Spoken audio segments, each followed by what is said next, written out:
पण भाजपासारख्या जगातल्या सगळ्यात मोठ्या राजकीय पक्षाचा social media cell, IT cell नेमकं कसं काम करतोय हे वारंवार स्पष्ट होत गेले. त्यांच्या मर्यादा उघड्या पडत गेलेल्या दिसतात. मी मगाशी जसं म्हणालो की सध्याच्या प्रचारात आपला चांगला गुण जसा दाखवायचा असतो तसा विरोधकांचा अवगुणही मोठा करून मांडायचा असतो. त्यामुळे जसे दुसऱ्याचे कपडे फाडायला जाल तसे तेही आपल्या काही नेत्यांवर अटॅक करणार हे सुद्धा गृहीत धरून ते हल्ले परतवणं हा मोठा टास्क सोशल मीडिया सेलला, IT सेलला पार पाडायचा असतो. पण दुर्दैवानं भाजपाच्या IT सेलकडून हे काम तेवढ्या ताकदीनं होत नाही.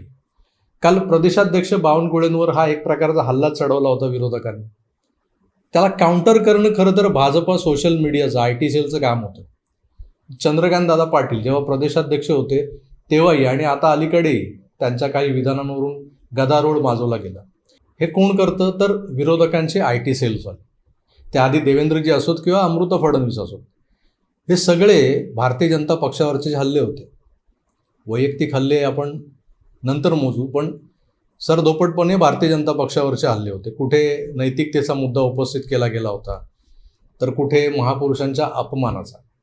त्यावेळेस हे मुद्दे खोडून काढणं हे त्या वैयक्तिक नेत्याचं काम नव्हतं, तर भाजपाच्या 105 आमदारांनी एकत्रित उभं राहणं, त्या घटनेचा संदर्भ घेऊन ट्विट करणं, फेसबुकवर पोस्ट करणं, ज्यांना शक्य आहे त्यांनी रील्स किंवा शॉर्ट व्हिडिओ करणं हे महत्त्वाचं होतं.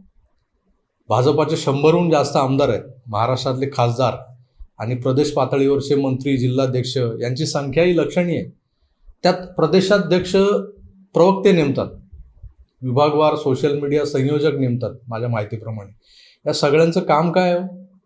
जेव्हा आपल्या शीर्षस्थ नेत्यांवर असे हल्ले होतात ते हल्ले परतवून लावणं हेच तर या फौजेचं खरं काम आहे. पण महाराष्ट्रातल्या भारतीय जनता पक्षाच्या सोशल मीडिया सेलच्या किंवा IT सेलच्या कामात काहीतरी गडबड आहे एवढं निश्चित. आपले लोकप्रतिनिधी, त्यांची सोशल मीडिया अकाउंट्स, त्यांचे सहाय्यक, कारण प्रत्येक आमदाराला सोशल मीडिया हँडल करणं जमेल असं नसतं.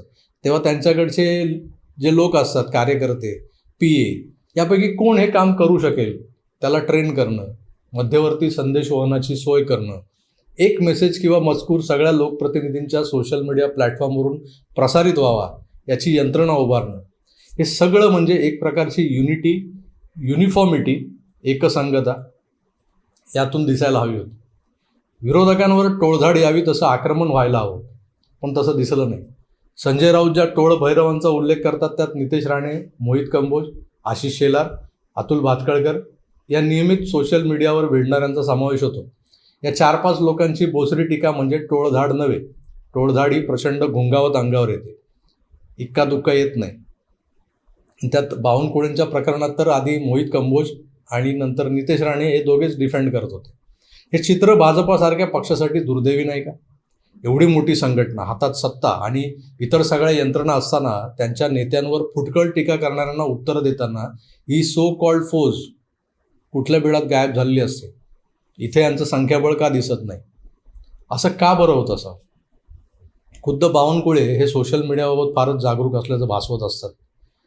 ते सतत या प्लॅटफॉर्मला अधिकाधिक सशक्त करण्यासाठी आग्रही असतात. त्यांच्या त्या वेगवेगळ्या स्कीम्स, मी कालच बोललो त्याच्यावरती, पत्रकारांना धाब्यावर बसवा, जेवायला घाला, चहा पाजा, हे सगळं त्यातूनच आलेलं आहे. पण ही जबाबदारी सांभाळणाऱ्यांमध्येही आतल्या आत गटतट आहेत असं बोललं जातं. त्या गटातटांचं नेतृत्व करणाऱ्या म्हणे दोघीही महिलाच आहेत. आता त्यांच्याही वेगवेगळ्या सुरस कहाण्या ऐकवल्या जातात. आहेत काही लोक जे या कहाण्या आम्हाला सांगत असतात. आता या कहाण्या इथे सांगण्यासारख्या नाही आहेत.